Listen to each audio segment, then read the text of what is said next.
welcome back to BLOCKTV. And today we're hosting Rachel McIntosh, as in every week, an accomplished reporter at Finance Magnates and editor, to break down some of the top stories of the week. Rachel joining us today from Helsinki. And Rachel, first of all, great to have you. Great to see you, Yael. Thank you. I want to start with, before we touch on the stories and the headlines that you've picked, you are in Helsinki. The world seems to be shutting down. Needless to say, yesterday the President of the United States gave a speech that many people think will also affect the markets today.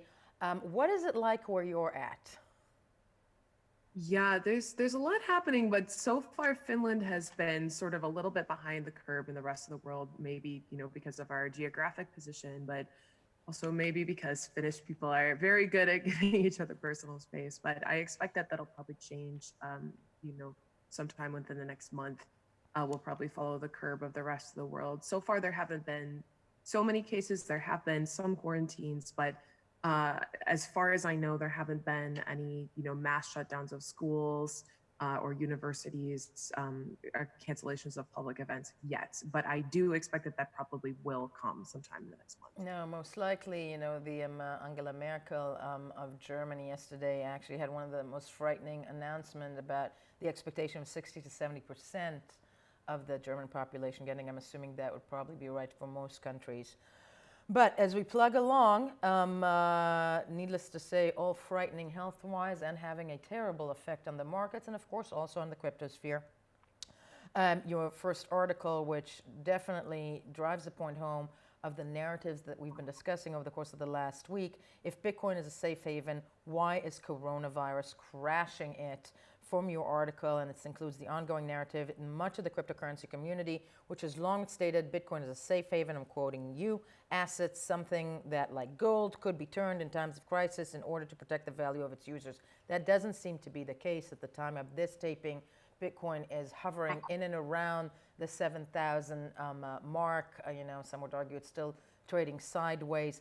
That narrative of Bitcoin being a safe haven, it seems like we were all waiting, sadly, that a scenario like this would have proven it. It doesn't seem to be doing it, is it? No, it doesn't. And I'm curious to hear your thoughts on this as well, Yael. But basically, we had some really great commentary come in this week for this particular story. And there's two sorts of points that I think are important to make. One is that, historically, when Bitcoin has been used as a safe haven asset, it's in countries where the national currency is not doing well for whatever reason. There's hyperinflation, there's another economic crisis. We've seen this in Zimbabwe, in Venezuela, in Turkey, and in some other places in the world. The national currency goes down, Bitcoin usage goes up. At the moment, the United States dollar, for example, so the euro, while there has been a little bit of fluctuation, there isn't any signs yet that there's going to be, a big tank in the value of the US dollar. I think if that was going to happen, then perhaps we would see, more usage of Bitcoin or other cryptocurrencies, as a store of value. But for the time being, the US dollar is strong enough, the euro is strong enough that that's not the case. The second point that I think it's important to make is that Bitcoin really hasn't been proven as a store of value en masse as of yet. And as such, it's still sort of used and viewed as a speculative asset. And speculative assets, don't tend to do well in times of uncertainty and crisis. So while we might not see Bitcoin go back down to 3,000 or 4,000 or 5,000, maybe 7,000, 6,000 could be the floor for now. It's possible that, the fact that this hasn't been proven as a store of value means that it could be a while before Bitcoin recovers. It could be a while, and to compound that, what you mentioned now is so very true. The sad thing also, I don't know if it's a sad thing, but the dollar, at the end of the day, the United States, for example, has all these stimulus. They're going to keep printing, I'm assuming, up the wazoo to try and maintain it. And in the long run, it's going to not be good for anybody. But in the meantime, I tend to agree. I don't see the bulk of the world population turning to Bitcoin at this stage, given where it is and being speculative. But time will tell, and I'm glad, at least in Helsinki, that you can still walk around. Yes. Yes. I might be joining you soon. But that said, let's move on to something else that's been, of course, plaguing. And maybe that would be also one of the reasons that people don't put their trust at this point in Bitcoin. But one of the things that's still, plaguing the sphere is, of course, the scam sagas, so to speak. Bitcoin wallets associated with Plus token, that's the other headline, seems to move 13,000 Bitcoins to Mixer, another sell-off imminent. Put a light on this story for me.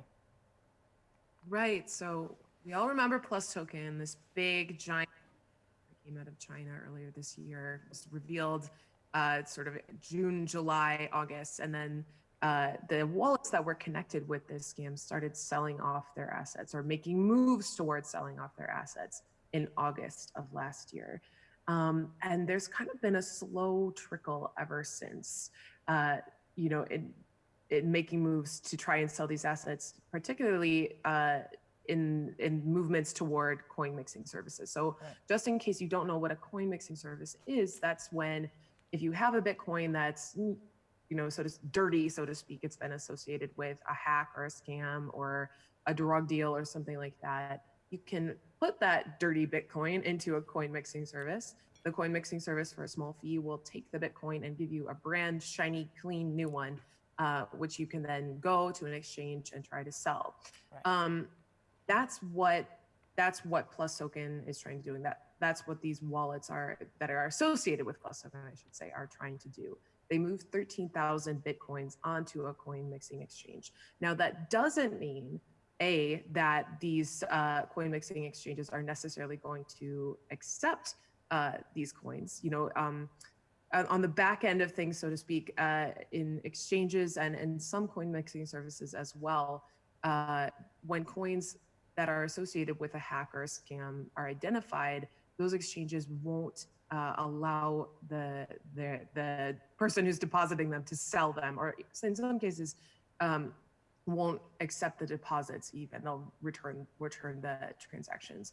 So it depends on whether or not these coin mixing services are actually going to accept these coins, going to mix them. And at that stage, it's possible that these coins could be sold off. So I think the point that's important to make now is that this sell-off could happen in the future once these coins are mixed, once they're cleaned, so to speak, and then exchanges don't have the tools to be able to identify them and prevent them from being sold.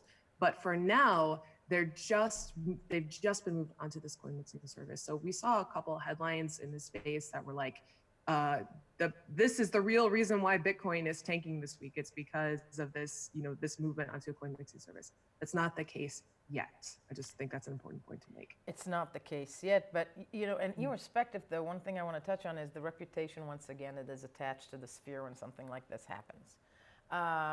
It's yet another thing to compound what I would say the mainstream looks at.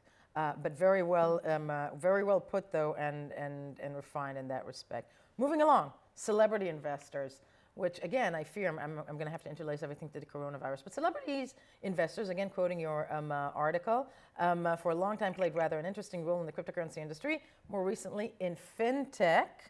Who are these celebrities?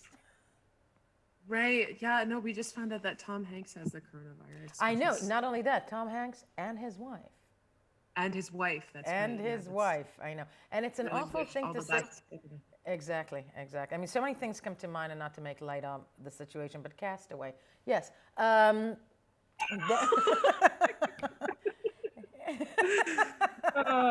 one has to laugh. Yeah. One has to laugh. I love it. Okay. Exactly. Yeah. In the face of that. Either laugh or you cry. Yep. But celebrity investors in FinTech, and it's interesting, this week, two important pieces of news related to celebrity investors and headlines. One hand, Steven Seagal. Really? What's he doing? Right. Steven Seagal, action movie hero from the 90s who got mixed up in one of these ICOs that was trying to collect celebrity endorsements in order to make itself look good, particularly around 2017 when the big ICO craze was happening. Exactly. Mr. Seagal, fined by the SEC recently in connection with this, and was banned from supporting or endorsing any securities for years, but I don't think that he'll be mixed up in this anyway. But around the same time, we also saw news that a venture capital fund run by, among others, Will Smith, who is a wonderful Hollywood actor, in my opinion. Entirely, yes. Yes, made an investment in a FinTech app called Public. And I think it's interesting to highlight the ways that these two types of celebrity involvement in the space have happened, and how there's sort of a shift, perhaps, How so? toward, yeah. Well, hopefully, the SEC has gone after a number of different celebrities that have been involved with ICOs, and I think that sort of trend has sort of died down as a result. On the other hand, we are seeing, a rise in the quote unquote celebrity investor. So of course there was Ashton Kutcher and a number of others. Now Will Smith and this number of other celebrities have formed this Dreamers VC fund. That's what it's called. And even though, Will Smith himself didn't come out and say, hey, look at this great FinTech app, you should really invest in it. He didn't do anything of the sort. His name was still attached to this investment, and it was all over the media. Will Smith endorses blah, blah, blah, even though that wasn't directly the case. It was his fund that made an investment in Public. So I just think it's important to sort of, recognize that while Will Smith didn't come forth and say directly, this is the best thing ever, the effect was sort of the same, having something like Steven Seagal coming out and endorsing an ICO, and Will Smith fund, endorsing this, just based on the fact that the media, the sort of the short headline version of the story is basically listen, at the end of the day, we live in the age of influencers, and it's not going to come, mainstream adoption is not going to come from our Twitter feed, but rather from the Twitter feeds, most likely, of the likes of Will Smith. And the more the merrier. I'm assuming, Will Smith is great. My favorite this year was actually Captain Kirk. Right, who was part and parcel of some of the promotional stuff within the sphere. Rachel, I can't thank you enough for today. I do want you to keep safe. Let's see if we remain the narrative of a safe haven will survive this crisis. But either way, it's great to have you on. Watch us on Amazon Fire TV and Roku.